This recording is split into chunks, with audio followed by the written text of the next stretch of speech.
Good morning, Garland Nixon and Scott Ritter here. We're here to talk about the speech by President Putin and what that means for the future. Let's talk.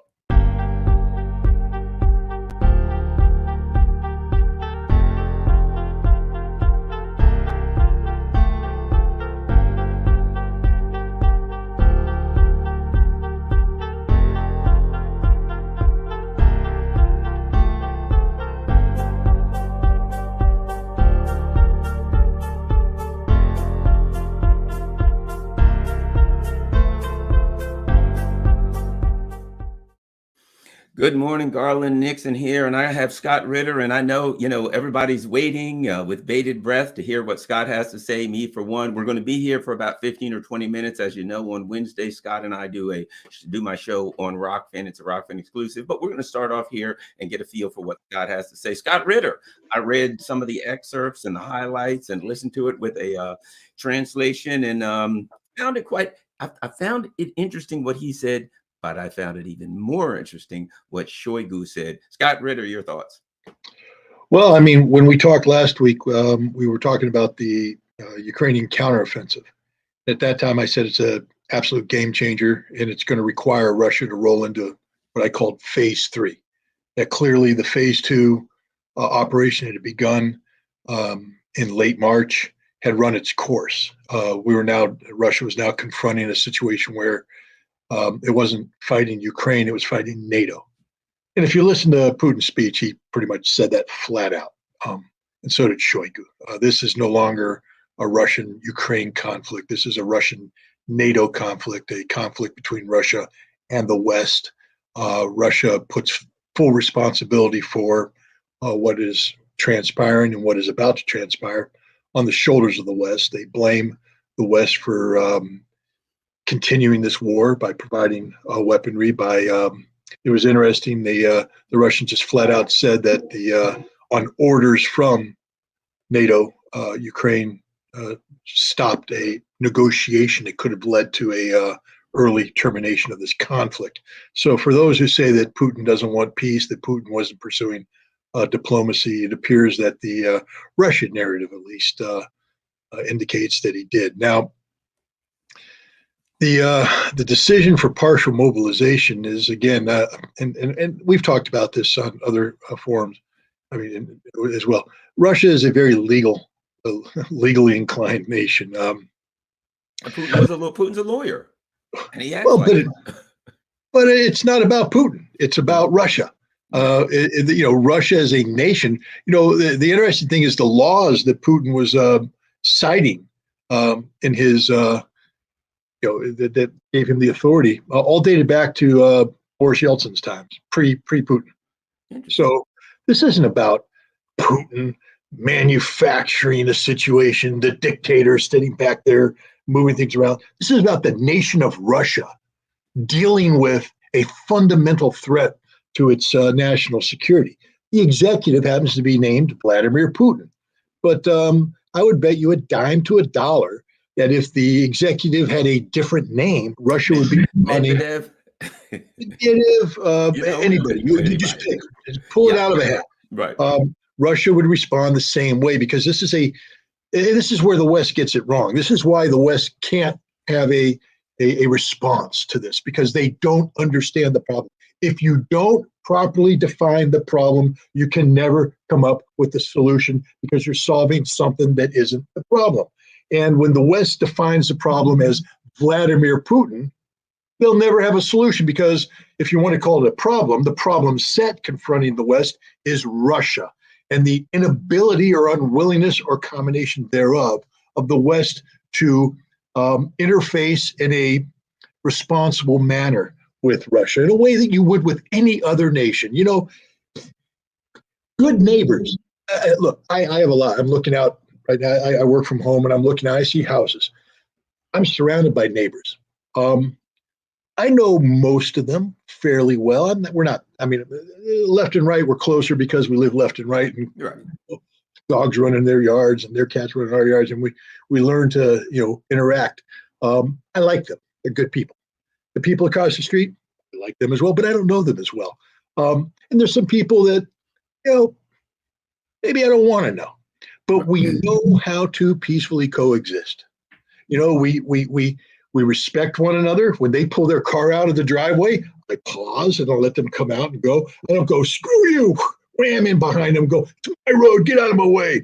Oh, that's an irresponsible neighbor. If someone delivers mail to my post box, I take it to their house and give it to them. Responsible, neighbor, good neighbor. The West knows how to be a good neighbor. We prove it. The United States can be a good neighbor. I mean, maybe Mexico and Canada might have a different say on the matter, but we're not the world's. Okay, I'll put that back. Let's talk about another nation. Yeah. Other nations know how to get along and are considered to be the world's worst neighbors. And yet the West cannot interface properly with Russia. Doesn't know how to do it. Can't begin to. The Soviet Union set a standard that defined East-West relations for decades. And then the Soviet Union collapsed, and the West didn't have a roadmap. Instead, they just assumed that, hey, we won the Cold War, Russia is a defeated nation, and we didn't know how to deal with the reality of Russia. And the end result was the decade of the 90s, Yeltsin, all that went with that. And out at the end came Vladimir Putin, a man who was not Boris Yeltsin, and a man who had a vision that many Russians shared. I mean, the idea that Putin is sitting there telling Russia what to think is just ludicrous. Putin is a product of Russia.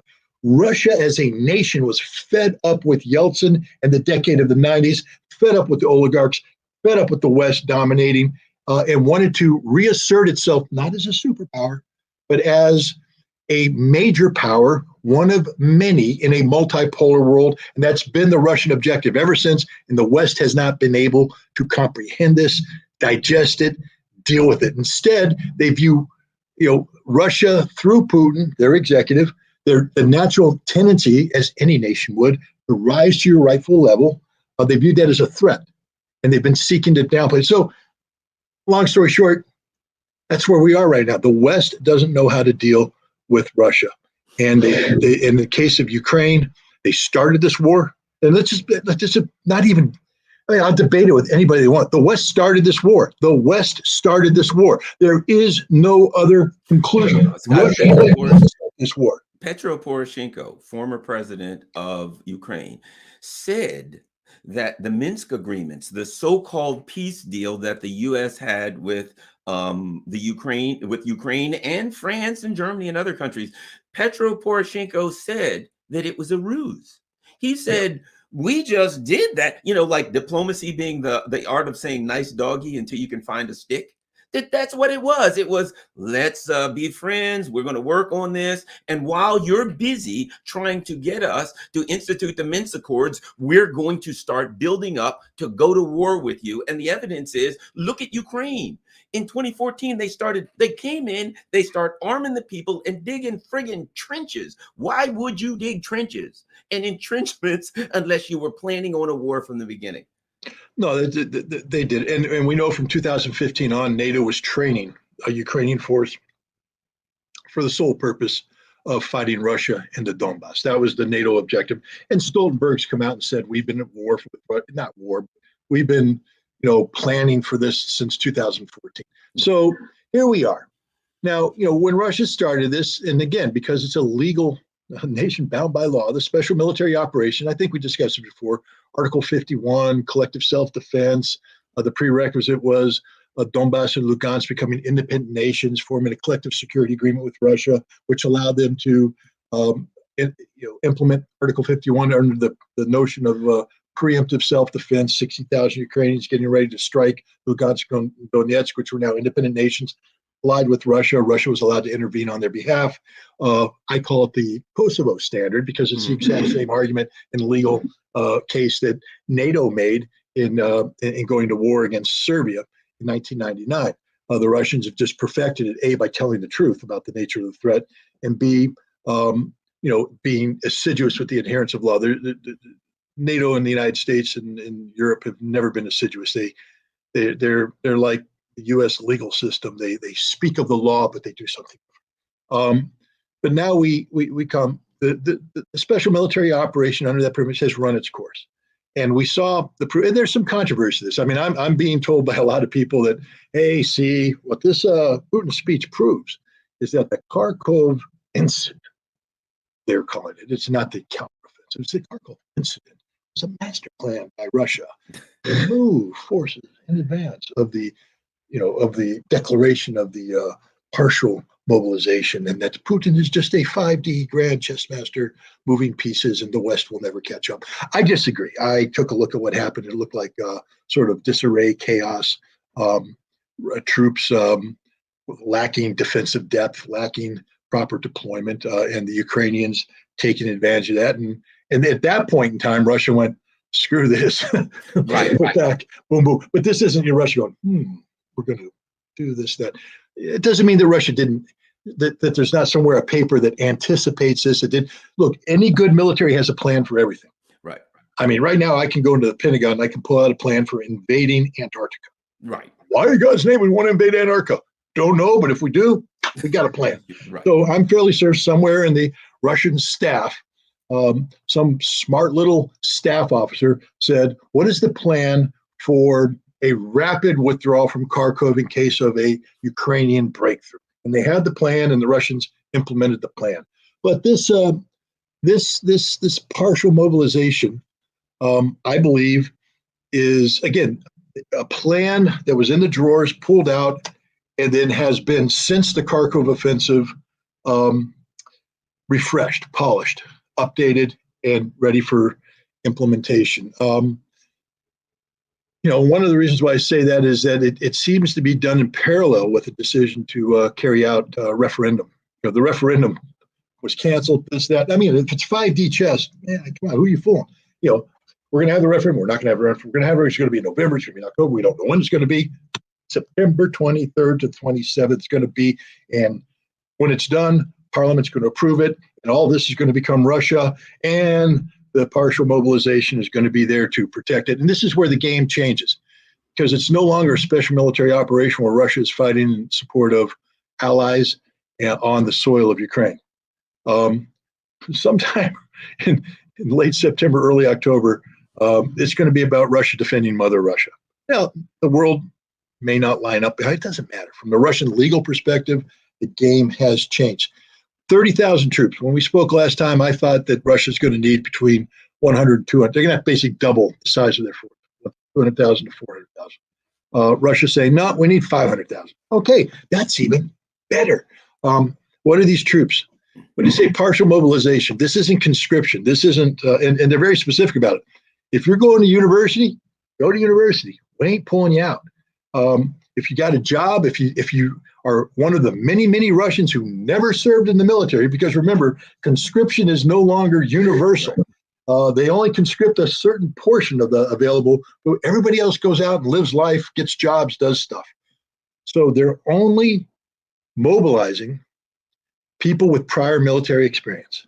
And even then, only people that have specific skills. So we talked in the past, I said that, they might use the Chechen model of training volunteers and get force generation that way, and that the people that they trained would become contract soldiers. In America, we call them the all-volunteer force. In Russia, they're contract soldiers. Well, Russia's doing that, but instead of going through the process of recruiting people, Russia just recruited for them. They reached out and they're mobilizing 300,000. And they, like any military, they have reserve units already made. I mean, right now they're going to pull out, 393rd Infantry, Motorized Infantry Division. Here it is. Where's the equipment? There's the equipment. Bring it up. Bring the troops in. You all been through basic training before? Good. March, march, march. Good. You remember how to do that? Mechanics, come here. Boom, boom, boom, boom, boom, boom. Uniform. Okay, off. And now they're not going to take these guys and say, charge Kiev. These guys are going to provide strategic depth in the special military operations zone. That is, remember we talked about Kharkov. I said, where is the secondary line of defense? Where's the defense in depth? These guys are the defense in depth. They're going to come in and they're going to secure Mother Russia, the new Novaya Russia, secure it in depth. What this does is allow all the frontline troops who were trying to secure in depth to concentrate now, come to the front, and it's interesting. The Shoigu said, now it's time to implement the lessons we learned from the recently completed strategic exercises. That means that this ain't going to be a special military operation anymore, guys. I don't mean to smile, but this is going to be war. This is going to be the war the way Russia was meant to fight war. All the naysayers out there saying, oh, well, Russia sucks. They can't fight. Hey, come back to me in October. Because Scott, I want to ask you this. People have been saying, in a couple of minutes, we're going to go to Rockfin, but people have been, we've heard, where's the Russian Air Force? The Russians not using their full military power, blah, blah, blah, blah, blah. I suspect that those kinds of questions aren't going to be asked anymore. That when they get, they're not going to have all this ready tomorrow, but when they get ready for whatever offensive, whatever time it takes, that you will see the full weight and power of the Russian military in a manner that says we are fighting as though we are protecting our homeland. So no more tiptoeing around. If you're in front of us, you're getting crushed and turned to rubble. And you know what I mean? I mean, not that I think that they're going to, I don't think it's Russia's nature to just blow up everything with civilians. But I do think you're going to see a much heavier hand coming. Well, remember, Russia is an adherent to the international humanitarian law, the laws of war. So far, Russia's taken extreme interpretation of that, meaning that the key element of it is called military necessity. When a target has military necessity, it is allowed to be struck. Now, then you come into the issue of proportionality. That's another important concept. So we're striking this target. You say it has military necessity to it, but the casualties inflicted, are they proportional to the necessity gained by striking this target? And that's another thing that's put in. Russia, and here's the thing about it, there is no set calculation.